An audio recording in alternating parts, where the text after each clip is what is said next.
we reach the milestone of our 20-year anniversary, it seems like an eternity, yet strangely like yesterday. It's hard to believe that we've come from the young, dumb, broke, headstrong kids ready to take on the world to the God-fearing couple that we are today. We would hit it off right off the bat. Unfortunately, I would stand you up.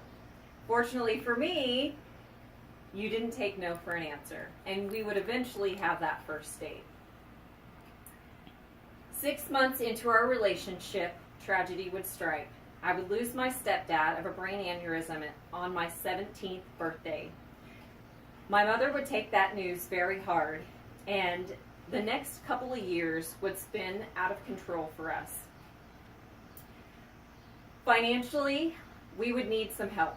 You moved in at 7 months into our relationship, and you would help out the best you could as kids ourselves financially.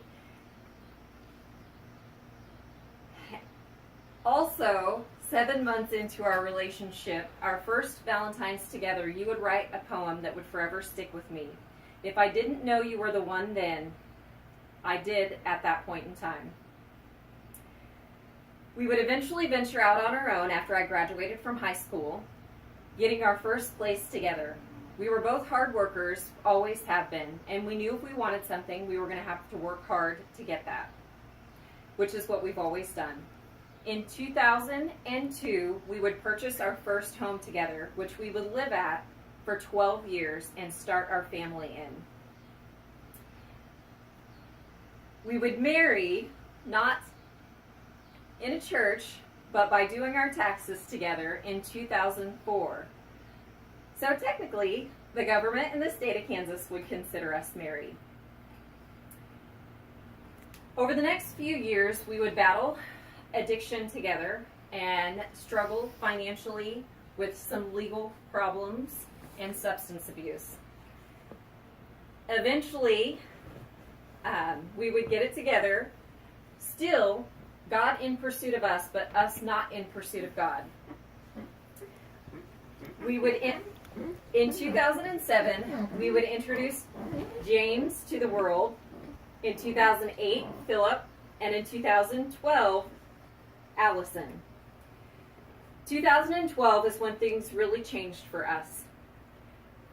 After Allison was born, we would officially get married, and as we raised our family with morals, values, and beliefs that we thought they would need for the future, we knew something was missing. So in 2012, we knew that missing piece of the puzzle was God.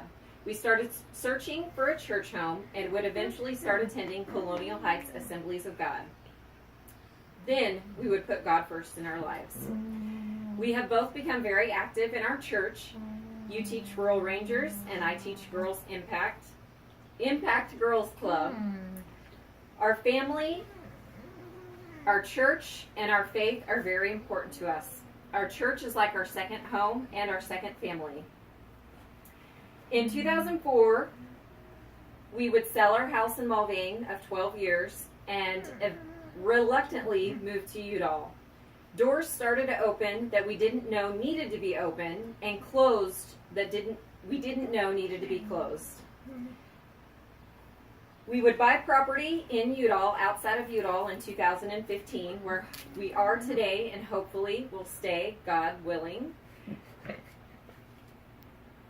The best is yet to come. We've learned over the years to love people right where they are, as your family has done for us. They loved us right where we are, even in the midst of our struggles. And I appreciate that, and forever will be thankful for their love, support, and prayers throughout the years. I wish I could say that we had it all together, but really we've done what we've always done. We've loved, learned, and grown together. I appreciate you, and I thank you, and I love you, and I look forward to the next 20 years.